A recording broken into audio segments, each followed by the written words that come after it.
बिस्मिल्लाहिर्रहमानिर्रहीम। नादरीन असी इस वेले धूला पिंड के अंदर मौजूद हाँ।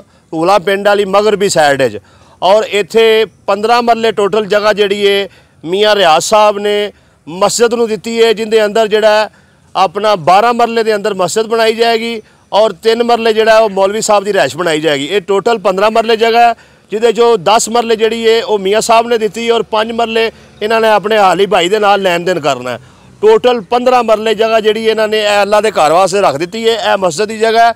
अगर कैमरामैन तुहानूं विखा सके, यह सारी मस्जिद तमीर हो रही है। यह इट्टां मस्जिद दीयां पईयां ने, इत्थे काम शुरू हो चुका है। इन्होंने हाई साहब हरां ने यह जगह जिहड़ी है ये मस्जिद के नाम वक्फ कर दी है और हुण इहनूं बनाउण दे अंदर की दिक्कत है, की मामलात ने, हाई साहब तो जानने। अस्सलाम वालेकुम जी। वालेकुम सलाम जी। हाई साहब की मामलात ने मस्जिद के? हुण मस्जिद के मामलात ये ने, साडे कोल इत्थे चंदे ते ही हुंदा हिसाब किताब। जी जी। अगराई जिहड़ी हुंदी है जी। अजकल तो वैसे अगराई वैसे भी बारिशां बुरशां की वजह तो कम घट हो रहा है। जी जी। पिछे साडी वैसे अगराई ठीक सी, 6-7 लाख रुपया ला दिता है। बिल्कुल। जो कि इसते रूट से मतलब बेली लांघदे टांघदे जिहड़े पांदे सन। जी जी। ते उन्हां दे तावन नाल असीं ये खिदमत कीती है, बेलियां दे तावन नाल। जी जी। तो 2 सामी हैगियां सन, जिन्हां किसी ने 50,000 दिता, किसी ने 1 लाख की इट सटा दी। जी जी। फिर एक सामी होर सी, उन्हें 50,000 दा सिरमट सानूं दे दिता। जी जी। इस तरह करके यानी कि साडा ये सिलसिला चलिया। अच्छा मियाँ साहब, ये जगह तुसी मतलब आप दी है या ये भी चंदे नाल खरीदी गई? नहीं जी नहीं, ये अपनी जाती। बिल्कुल ठीक, ये जाती जगह है जी हाई साहब की, जिहड़ी इन्होंने मस्जिद नूं दे दी है। और ये इमाम मस्जिद भी ने, यानी कि आम तौर पर कहा जाता है कि इमाम मस्जिद का मनफी चेहरा वहाया जाता है जी, इंज ने। लेकिन ये इमाम मस्जिद ने सारी जिंदगी इन्होंने मस्जिद की इमामत कराई है और हुण इन्होंने जाती ज़मीन जिहड़ी है अल्लाह के घर नूं दे दी है। और यदी तामीर वास्ते हुण जिहड़ा अगर कोई बंदा इट्टां देना चाहे, सरिया देना चाहे, सीमेंट देना चाहे, रेत देना चाहे, नगद पैसे देना चाहे, तो हाजी साहब नाल राबता कर लवे। तुसीं आप भी लंघदियां पांदियां इस जगह का विजिट कर सकते हो। इत्थे मस्जिद जिहड़ी है वो तमीर हो रही है, मस्जिद के उत्ते काम हो रहा है और मस्जिद की जरूरत भी सी। और इस पूरे एरिए च इस साइड से सड़कों इस साइड से मस्जिद भी कोई नहीं सी है, मस्जिद की इस महल्ले च जरूरत भी सी।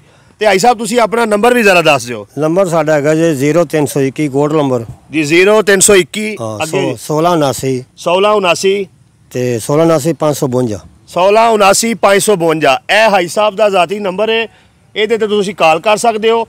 इस तो इलावा लंघदे टपदियां धूला स्टाफ के उत्ते जिहड़ा मेन रोड तो थोड़े ही फासले के उत्ते किसी नूं पूछ सकते हो कि इमाम मस्जिद मियाँ रियाज साहब जिहड़ी मस्जिद बना रहे हैं ਉਹਦੀ ਲੋਕੇਸ਼ਨ ਕੀ ਹੈ? ਪਿੱਛੇ ਮਸਜਿਦ ਦੇ ਬਰਕਤਪੁਰਾ, ਉੱਥੇ ਮਸਜਿਦ ਦਾ ਡਿਊਟੀ ਵੀ ਦੇ ਆ ਪਿੱਛੇ ਜਿਹੜਾ ਬਰਕਤਪੁਰਾ ਜਿਹੜੀ ਮਸਜਿਦ ਹੈ ਉੱਥੇ ਮੀਆਂ ਸਾਹਿਬ ਇਸ ਵੇਲੇ ਇਮਾਮ ਮਸਜਿਦ ਵੀ ਨੇ।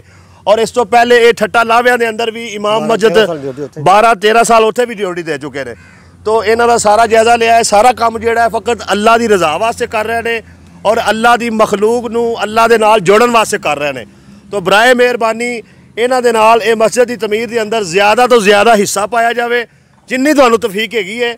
इन्हां दे नंबर के उत्ते कॉल करके इन्हां नूं मिल के जायज़ कैश करके इन्हां कोल अकाउंट नंबर लैके जिवें भी होवे इस मस्जिद के नाल ज़्यादा तो ज़्यादा तावन करो और इस वीडियो नूं ज़्यादा तो ज़्यादा शेयर करो ताकि ये अल्लाह का घर जिहड़ा है जल्द तो जल्द तमीर हो जाए। ये बहुत मेहरबानी।